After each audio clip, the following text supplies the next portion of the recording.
سلام، شلونكم؟ شخباركم؟ اليوم نبي نسوي حلا سهل وبسيط وما فيه مكونات وايد، ولا راح نحتاج لا فرن ولا بيض ولا طحين ولا اي شيء من هذا كله، ولا راح نحتاج اي شيء. حلا سهل وبارد. حلا توست بالكرم كراميل، ينن يهبل خيالي. وفوق هذا كله انه سهل، اقل من 5 دقائق يمكن تخلصونه. خلينا نشوف المكونات مع بعض. اول شيء عندي هني التوست العادي، استخدمت هني توست المطاحن العادي. شنو سويت؟ قصصت اطراف التوست بهالشكل، وحطيت طبقتين يعني طبقتين من التوست فوق بعض كذي، صففتهم بالبايركس او الصح اللي تبي تسوون فيه، صففتهم كذي بالبايركس مثل ما تشوفون عقب ما شلت الاطراف. ايش راح نحتاج؟ راح نحتاج علبة واحدة من الجيمر او القشطة، يا علبة كاملة كبيرة او 2 صغار. وراح نحتاج ظرفين من الكرم كراميل،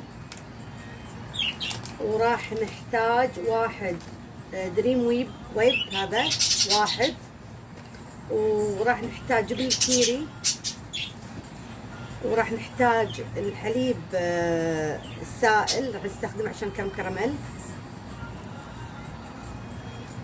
وراح نحتاج حليب المكثف علبة كاملة. هذه مكوناتي مثل ما تشوفون، اسهل منها ماكو. اول شيء شنو نسوي؟ نسوي مع بعض الكرم كراميل. اول شيء عندي هني طاسة او جدر نشب عليه النار، وراح نضيف هني تقريبا نص لتر من الحليب. بسم الله.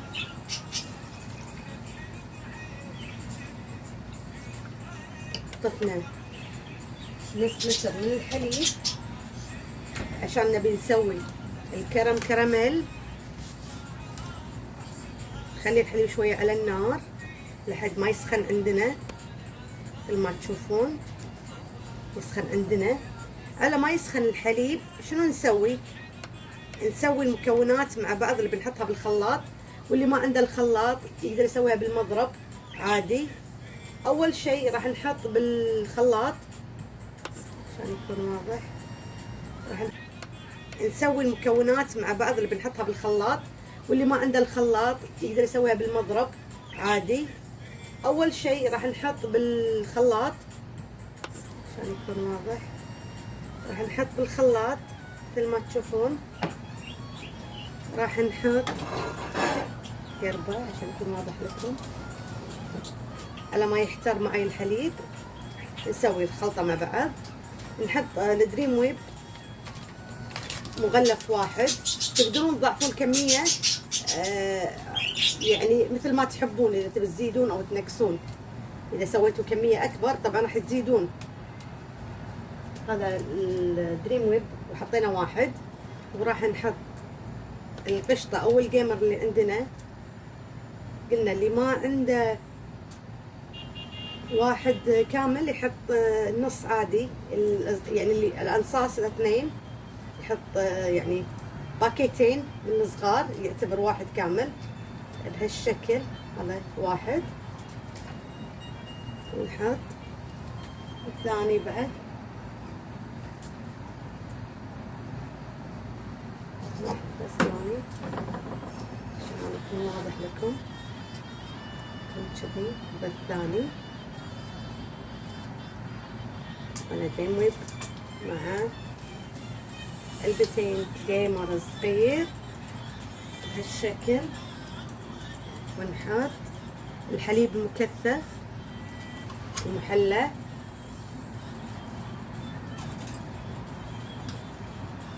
بهالشكل. ما راح نحط سكر بس لان راح نكتفي بالحليب المكثف، هو وايد كثير حلا.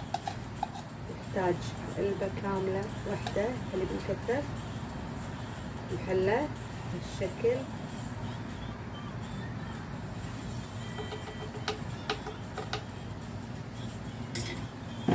بعدها راح نحط من الجبن، راح نستخدم تقريبا 4 قطع من الجبن الكيري.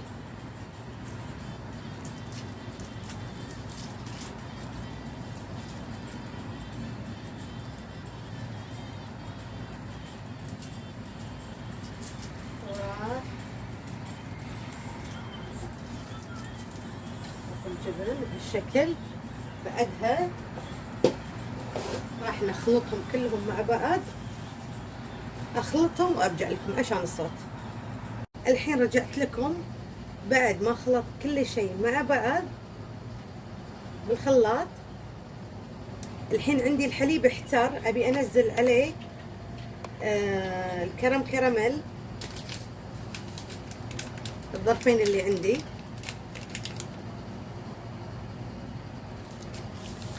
بسم الله. هذا الظرف الأول،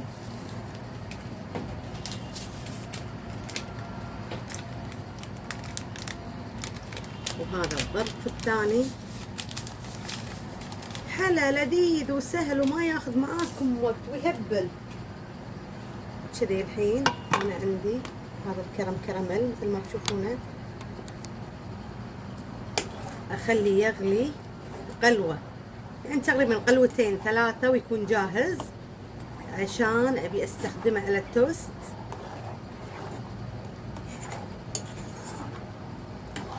يعني ما راح تصدقون إن هذا توست، يعني أي حد يذوقه يحس بالهم إن هذا كيك، لأنه راح يتشرب بالكرم كراميل وراح ينحط بالثلاجة لمدة ساعة أو أكثر.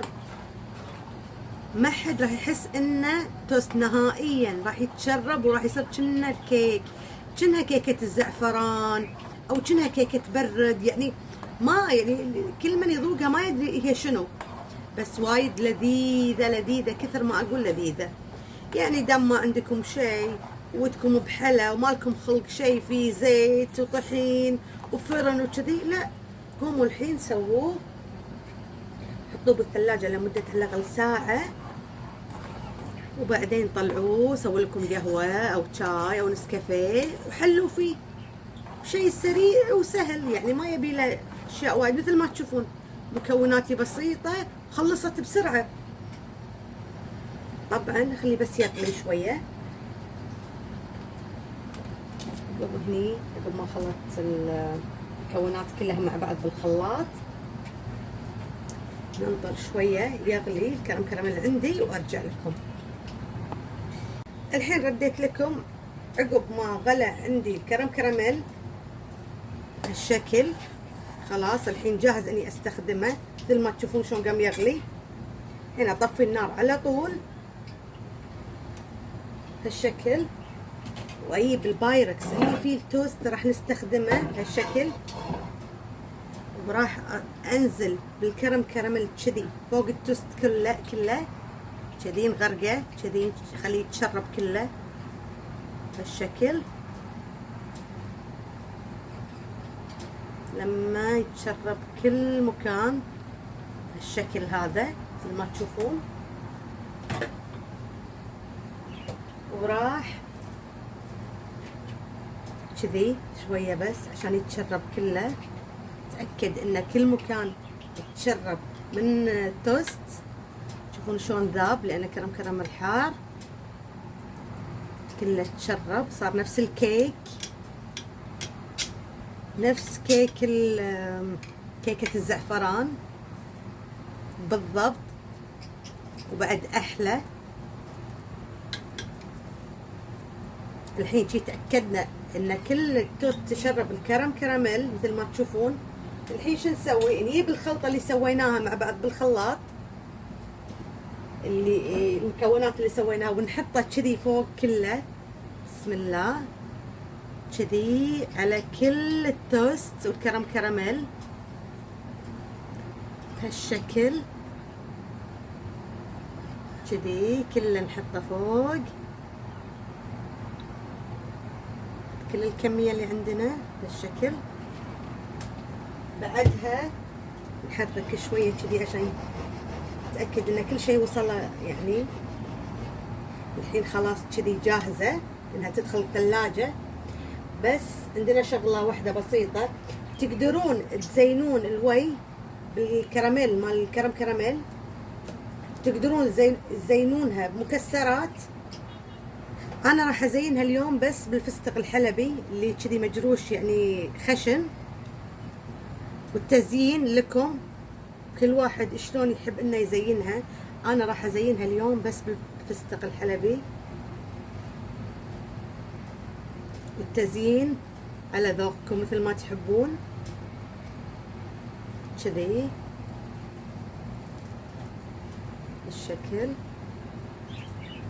بشكل عشوائي يعني. مثل ما قلت لكم تقدرون تزينون، مثل ما قلت لكم تقدرون تزينون بالكراميل كذي، تحطونه كذي، تسوون حركات كيفكم، لكم حرية الاختيار. انا اكتفيت بس بالفستق المجروش كذي، حطيته المطحون كذي. الحين تكون جاهزة انها تدش الثلاجة وتكون جاهزة عندنا. على الأقل احطها بالثلاجة لمدة ساعة، واذا حطيتوها اكثر بعد احسن. فانا الحين راح ادخلها الثلاجة عشان تمسك عندي، وراح ارجع لكم عند التقديم. خليكم معاي. الحين حبايبي رجعت لكم بعد ما حطيت كيكة التوست بالكرم كراميل اللي سويناها مع بعض بالثلاجة لمدة ساعة. الحين ابي اقص معاكم ونشوف.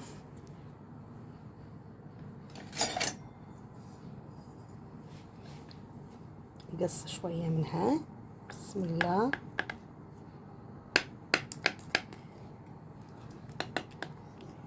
بهالشكل مثل ما تشوفون تينن. تشوفون شلون ماسكة وتهبل.